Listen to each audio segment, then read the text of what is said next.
Hello students, good morning to all.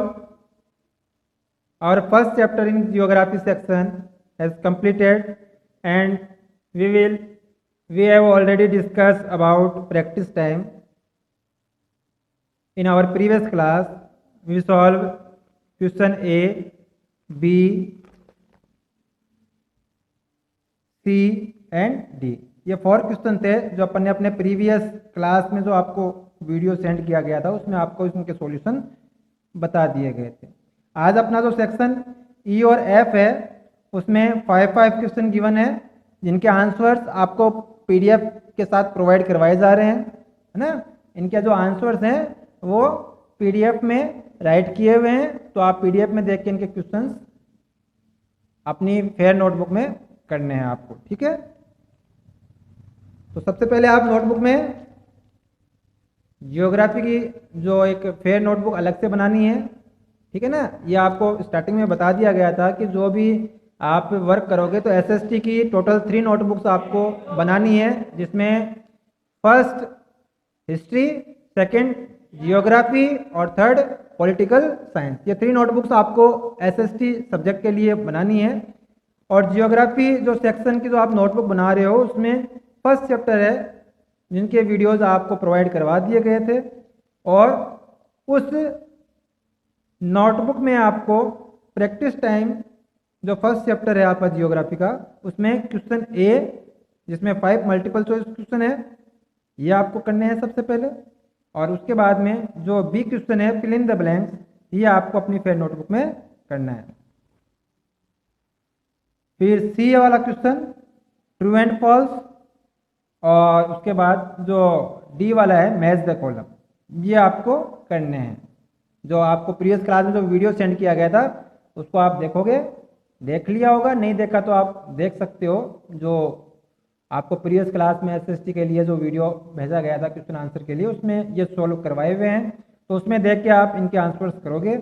और ई और F है उनके क्वेश्चन है वो आज आपको पीडीएफ के रूप में प्रोवाइड करवा दें। इतना वर्क करने के बाद में, ठीक है ना, फिर आपको एनसीईआरटी कॉर्नर जो गिवन है उसमें आपको कुछ और क्वेश्चन आंसर्स गिवन है जो हमें सॉल्व करने हैं, जिसमें फर्स्ट क्वेश्चन है आंसर द फॉलोइंग क्वेश्चंस। इसमें टोटल 7 क्वेश्चंस गिवन है। इन 7 क्वेश्चंस के आंसर भी आपको पीडीएफ में प्रोवाइड करवाए गए हैं, और जो स्मॉल क्वेश्चंस हैं मल्टीपल चॉइस और मैच द कॉलम ये वाले अपन इस वीडियो में सॉल्व कर लेते हैं। इसमें फर्स्ट क्वेश्चन है विच is not a natural ecosystem, कि ऐसा कौन सा इकोसिस्टम है जो नेचुरल नहीं है। तो डेजर्ट है वो नेचुरल है, फॉरेस्ट है वो नेचुरल है, एक्वेरियम यदि आपने नहीं देखा हो तो मैं आपको थोड़ा सा उसके बारे में नॉलेज दे देता हूँ कि एक्वेरियम आप अक्सर कईयों के घर में जाते हो, वहाँ आप देखोगे कि एक ग्लास का पॉट होता है, ठीक है ना। एक ग्लास का बड़ा सा पॉट बना होता है जिसमें वाटर फिल किया होता है, और उसमें कुछ ग्रीन प्लांट्स है, फिशेज हैं, वो उसमें रखी जाती है, और उसमें वो जो फिशेज होती है वो अपनी लाइफ एग्जिस्ट करती है, उसी में वो रहती है। तो उस प्रकार का जो सिस्टम बनाया जाता है वो ह्यूमन मेड होता है, ठीक है ना, वो नेचुरल नहीं है, वो ह्यूमन मेड है, और उसी का नाम है एक्वेरियम। तो वो एक्वेरियम है वो नेचुरल नहीं है। तो आपका इसमें यही क्वेश्चन है वो आस्क किया गया है कि नेचुरल इकोसिस्टम कौन सा नहीं है, तो इसमें हो जाएगा आपका answer aquarium B.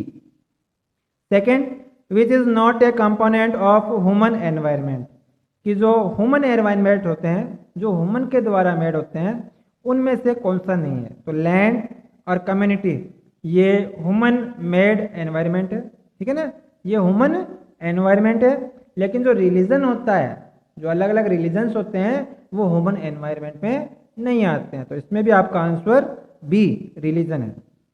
Third which is a human made environment, अब ह्यूमन मेड एनवायरनमेंट कौन सा है, तो इसमें हो जाएगा माउंटेन, देखो नेचुरल है, सी है वो नेचुरल है, रोड्स होती है वो ह्यूमन मेड होती है क्योंकि ह्यूमन तो बनाते हैं रोड को, तो जो रोड्स होती है वो ह्यूमन मेड एनवायरनमेंट है, तो इसमें आपका आंसर हो जाएगा C road. Third question match the following, इसमें आपको कॉलम्स गिवन है। फर्स्ट कॉलम में आपको अलग अलग स्पेयर्स के नेम दिए हुए हैं, बायोस्फीयर, एटमॉस्फेयर, हाइड्रोस्फीयर और एनवायरनमेंट। आपको जो भी सूटेबल स्टेटमेंट है जो कॉलम बी में गिवन है, जिस वर्ड के साथ जो भी सूट होता है उस स्टेटमेंट को उसके साथ मैच करना है। तो अपने पास फर्स्ट स्टेटमेंट है blanket of air which surrounds the earth, कि अर्थ के सराउंडिंग में जो एयर की जो ब्लैंकेट बनी होती है, किसकी, एयर की जो ब्लैंकेट बनी होती है हमारी अर्थ के सराउंडिंग एरियाज में, वो आपका एटमॉस्फेयर होता है। वो क्या होता है, एटमॉस्फेयर। तो हम जो आपका एक कॉलम है ए वाला जो स्टेटमेंट है उसको कॉलम ए में जो सेकंड ऑप्शन है एटमॉस्फेयर उससे मैच करेंगे।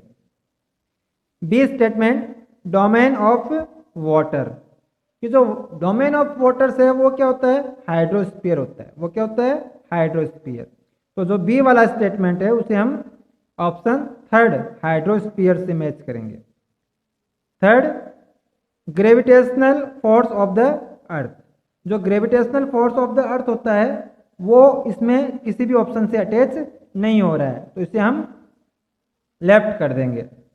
फोर्थ ओवर सराउंडिंग्स, कि हमारे सराउंडिंग्स में जो भी हम थिंग्स होती है जिनको हम लुक करते हैं, वो सारी की सारी थिंग्स या जो हमारे सराउंडिंग में जितना भी एनवायरनमेंट है वो पूरा का पूरा कंप्लीट जो भी थिंग्स है वो सब किस में आती है, वो सारी एनवायरनमेंट में इंक्लूड की जाती है। तो जो आपका डी स्टेटमेंट है ओवर सराउंडिंग्स उसे हम मैच करेंगे फोर्थ एनवायरनमेंट से। एंड जो ई है statement narrow zone where land water and air interact, कि ऐसा नैरो जोन जहाँ land water and air interact रहती है वो आपका नैरो जोन होता है बायोस्फीयर।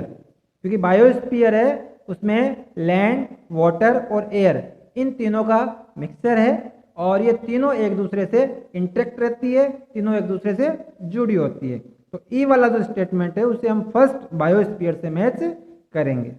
और जो एफ वाला है relation between the organism and there surroundings, इससे रिलेटेड कोई भी हमें वर्ड गिवन नहीं है। ओके, तो फर्स्ट को ई से, सेकंड को ए से, थर्ड को मैच करेंगे बी से और जो फोर्थ है उसको मैच करेंगे डी से। ओके, और जो आपका फोर्थ क्वेश्चन है give reasons man modifies as environment, कि जो मैन है वो एनवायरनमेंट को कैसे मॉडिफाई कर रहा है अपने अकॉर्डिंग, उसके बारे में हमें रीजंस देने हैं। और सेकंड है plants and animals depend on each other, कि प्लांट और जो एनिमल्स होते हैं वो एक दूसरे पर डिपेंड रहते हैं, आप इसे कैसे एक्सप्लेन करोगे। तो ये दोनों ही क्वेश्चंस के आंसर है वो भी आपको पीडीएफ में प्रोवाइड करवाए जा रहे हैं। Fifth imagine an ideal environment where you would love to live, कि आप इमेजिन करो कि एक आइडियल एनवायरनमेंट होता है वो कैसा होता है और वहाँ पर रहना लोगों को क्यों पसंद है, लोग हैं वहाँ रहना क्यों लाइक करते हैं। तो इसका आंसर आपको गिवन है पीडीएफ में। और जो draw the picture of your ideal environment, ये आपको अपने आप ड्रॉ करनी है। जो क्वेश्चंस का आंसर आपको पीडीएफ में गिवन होगा उसको आपको राइट करना है नोटबुक में और उसके बाद में उसके अकॉर्डिंग ही आपको एक इमेजनरी इमेज है वो आपको इस आंसर में जो आप इतना आंसर दोगे imagine an ideal environment where you would love to live, यहाँ तक का आंसर आपको पीडीएफ में गिवन है। इसका जो आंसर गिवन है उसको आपको राइट करना है, उसको रीड करना है और उसके अकॉर्डिंग ही उसके नीचे आपको एक पिक्चर ड्रॉ करनी है। ओके, तो ये फर्स्ट जो चैप्टर है जियोग्राफी सेक्शन में उसका जो क्वेश्चन आंसर्स है उनका आज सॉल्यूशन कंप्लीट हो गया है और आपको ये अपनी जियोग्राफी की जो फेयर नोटबुक है उसमें आपको फेयर हैंड राइटिंग के साथ ये वर्क कंप्लीट करना है। मैं एक बार फिर रिपीट कर देता हूँ कि क्वेश्चंस हैं वो ब्लैक पेन से राइट करने हैं और जो आंसर्स हैं वो ब्लू पेन से राइट करने हैं। यदि आप कोई इमेज ड्रॉ कर रहे हो या कोई पिक्चर ड्रॉ कर रहे हो तो उसको पहले पेंसिल से ड्रॉ करना है और यदि आप उसे अट्रैक्टिव और बनाना चाहते हो तो उसमें आप कलर का यूज भी कर सकते हो। Okay, thank you.